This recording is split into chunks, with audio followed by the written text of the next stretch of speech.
America just crossed a number that is almost impossible to imagine, $40 trillion in national debt. But the biggest concern isn't the number itself. It's what is happening behind it. The United States is on track to borrow more than $2 trillion this year, while interest payments are taking up an increasingly large share of the government's money. At the same time, investors are demanding higher returns to hold long-term U.S. debt. And that creates a problem Washington can't simply vote away. Because America isn't just borrowing more. It's becoming more expensive to borrow. So how did the world's largest economy reach $40 trillion in debt? And why are investors suddenly paying closer attention? The U.S. national debt crossed $40 trillion for the first time on Wednesday.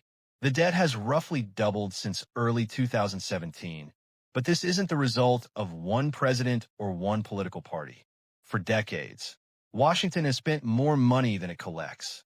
Wars, healthcare programs, Social Security, disaster relief, economic stimulus, government operations, and tax policies have all contributed to the growing gap.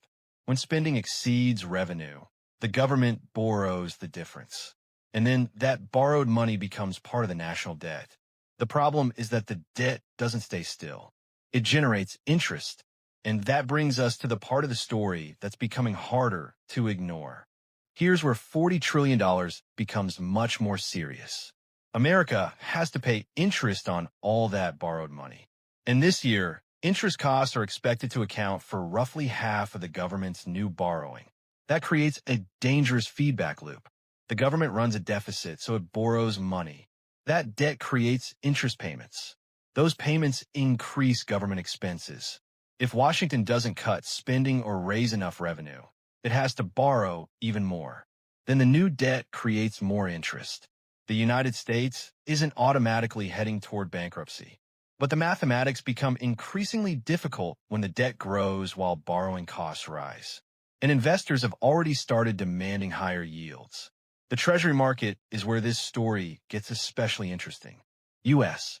government bonds are considered some of the most important financial assets in the world.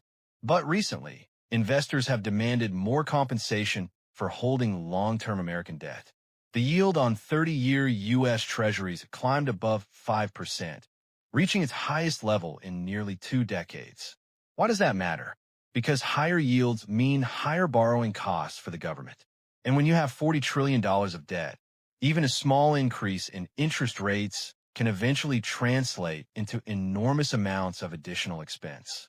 It can also affect mortgages, business loans, and other borrowing costs across the economy. So the bond market isn't just watching Washington. It's starting to send Washington a message.